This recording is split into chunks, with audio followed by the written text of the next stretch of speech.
You wake up feeling fine, not tired, not energized, just normal. You eat breakfast, something sweet, something familiar, and nothing bad happens. No pain, no warning, no obvious reaction, but inside your body a message is sent. Then another, then another. So quiet you never hear it, so slow you never notice it. This isn't a story about sugar ruining your health overnight. It's a story about how small, daily signals slowly change how your body listens to itself. Imagine a regular morning. You get out of bed, check your phone, and move through your routine almost on autopilot.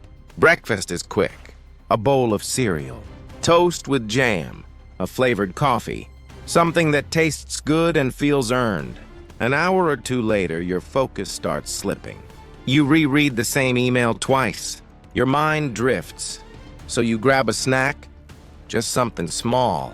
Lunch comes, you feel okay again, but by mid-afternoon, your energy dips harder this time. Not exhaustion, just a dull heaviness.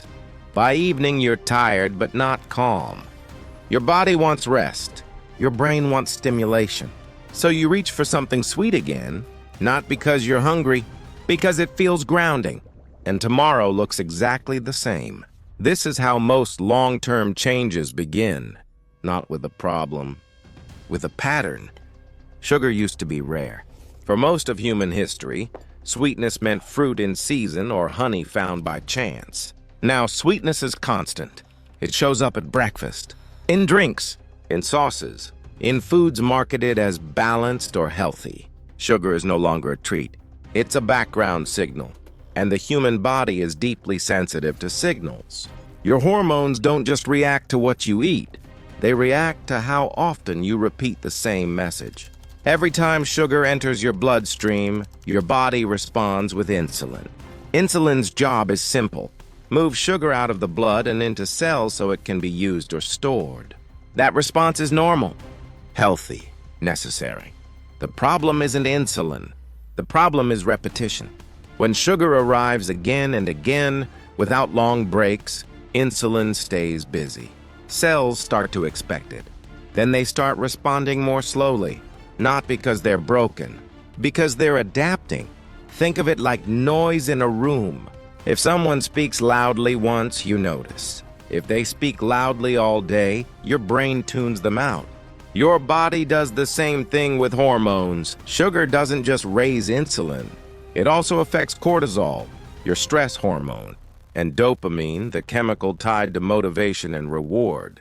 At first, sugar feels energizing, comforting, rewarding.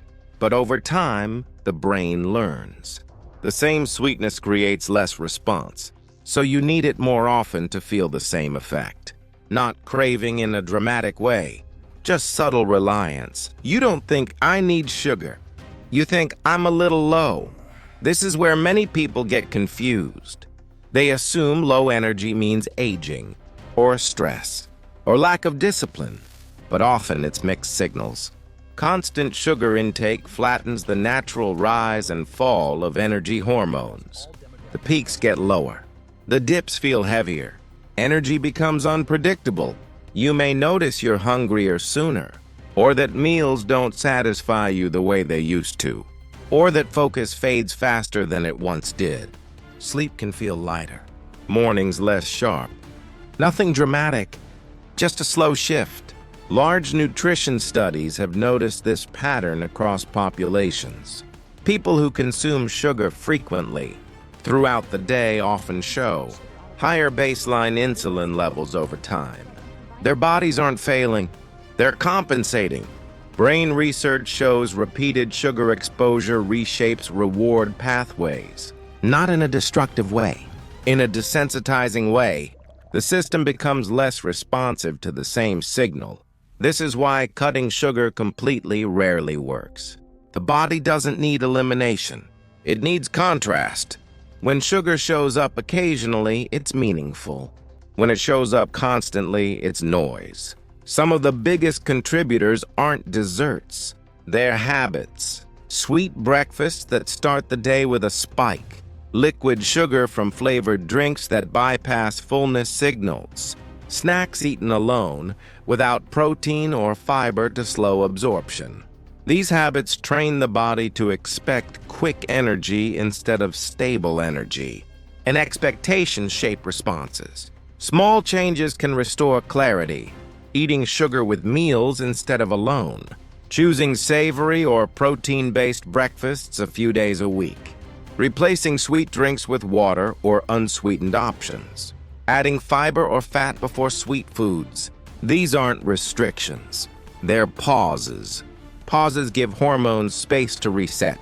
The goal isn't control, it's awareness. Your body is always listening to what you do most often, not what you do once in a while. What feels like a lack of motivation is often a communication issue. What feels like low energy is often hormonal static. When signals quiet down, sensitivity returns. And here's the most important part. Nothing about this means you've done something wrong. Your body is not weak. It's incredibly responsive. It adjusts to the environment you give it. Change the rhythm, and the signals change too. In the next video, we'll explore a food many people eat daily. One that's praised for being healthy, but quietly alters hunger, focus, and energy over time. Most people never connect the dots. Until they do.